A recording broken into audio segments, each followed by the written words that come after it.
el actual Estado de Israel sigue siendo 60% desierto. Sin embargo, es el único lugar del mundo que se está reforestando porcentualmente de manera significativa. Es decir, así como llegaron, digamos, los primeros sionistas a plantar y hacer productivas las tierras, que eran secas y seguían siendo desierto, y algunas hoy crecen árboles y se ha hecho, pues es algo que sigue ocurriendo. Israel sigue creyendo en ese principio. Las tierras efectivamente fueron compradas de manera legítima, fueron de alguna manera impulsadas a su productividad. Y esta, digamos, esta postura de Palestina, de ser una sociedad de clanes dominada por élites, se sigue manteniendo hasta ahora. En ese momento era una élite que tenía el poder por tierras y gozaba de un poder económico, oprimiendo a sus pares esclavos en sociedades feudales, y hoy pasa exactamente lo mismo. Son élites políticas terroristas que se benefician de la ayuda internacional, de organismos multilaterales con altísimos salarios, que oprimen una base que ahora sirven para diferentes fines, que es pues ser los escudos humanos del terrorismo. Pero esta parte donde se definen como un pueblo conjunto, pero realmente son élites enriquecidas que explotan, digamos, a la gran mayoría de la población, sigue ocurriendo exactamente lo mismo. Y igual, así como de alguna manera los primeros kibutzim, estas maneras de plantar terrenos, hacerlos productivos, también brindaban oportunidades también a los árabes para darles empleo, hoy también los palestinos que sí trabajan de alguna manera, que no se dedican a actividades terroristas, el 85% de su ingreso viene de empleos en Israel, porque saben que son los mejores pagados, los que tienen mejores prestaciones, cosa que no logran ni en Egipto, que ni la frontera tienen abierta, ni en Jordania, ni en ningún otro lugar vecino. Es decir, ellos prefieren trabajar en Israel, que al igual que les dieron en su momento la oportunidad, hoy en día la integración económica exitosa son empleos en Israel, donde de hecho vemos que este 20% de árabes ciudadanos israelíes, pues efectivamente son médicos, hay un grandísimo porcentaje de árabes integrados en la sociedad israelí exitosamente, que los emplea y les brinda oportunidades. Entonces, digamos que pasaron los años y cambiaron un poco las fichas, pero el fundamento, estamos hablando de que muchos de los principios se han mantenido, ¿no? De la misma manera. Me encanta este punto, Enrique. Muchas gracias por señalarlo. Yo creo que el dato que funciona como metáfora perfecta o como símbolo emblemático de lo que tú estás diciendo, que es que se repite hasta el tiempo presente la misma estructura, es el 7 de octubre de 2023. ¿Por qué? Porque los kibutzim, es decir, las granjas judías que se fundaron en la periferia de Gaza, que fueron fundadas por judíos, casi todos esos kibutzim fueron fundados por judíos ultraizquierdistas, como los primeros pioneros sionistas.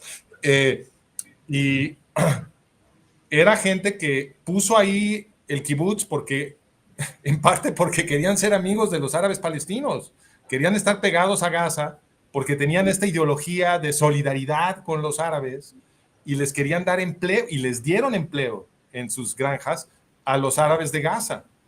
¿Y cómo les pagaron estos árabes de Gaza, que ya fueron adoctrinados por el grupo terrorista de Hamas? Pues lanzaron esta masacre del 7 de octubre y fueron a matar precisamente a esos judíos que se habían instalado ahí para darles empleo a los árabes y para tratar de crear una convivencia pacífica con los árabes.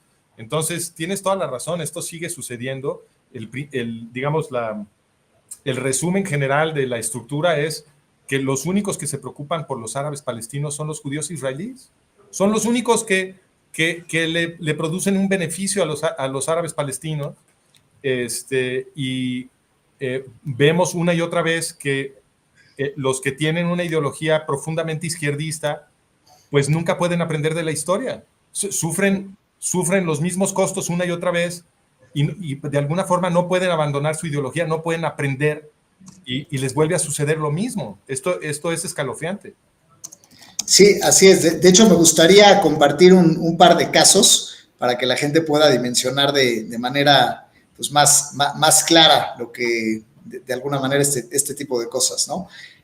Hay un caso famoso de Vivian Silver, que es una activista canadiense israelí que es asesinada el 7 de octubre, digo, para darnos una idea del tipo de gente que construyó kibbutzim cerca de la franja de Gaza y que de alguna manera buscaba pues esta conciliación. Esta activista, Diane Silver, creó el Women Wage Peace y el Centro Árabe Judío para el Empoderamiento, Igualdad y Cooperación entre Pueblos.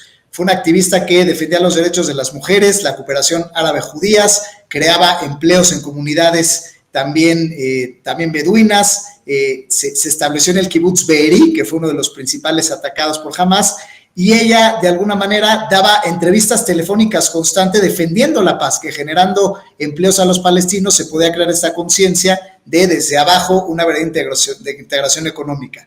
Después, esta misma activista es asesinada el 7 de octubre, pero realmente se pensaba que estaba secuestrada. Al final pensaban que dado que era una figura conocida entre los pueblos, que generaba empleos, que era una figura mediática de alguna manera pues reconocida, pues que iba a ser liberada, que iba a poder ser sujeta a negociaciones, y solamente varios meses después, por un pedazo de ADN que se encontró en un resto de su cuerpo, se dieron cuenta que había sido quemada, que había sido calcinada, y entonces por ADN se dieron cuenta que había sido asesinada sin ninguna consideración. Y otro caso también interesante es el de Eyal Waldman, que hizo una empresa, cofundador de una empresa que se llama Mellanox, que era una empresa de semiconductores de alta tecnología, que justamente con intención se hizo cerca también de esa zona y empleaba a muchos palestinos, judíos, buscando esa integración económica, buscando también el enfoque bottom-up, y también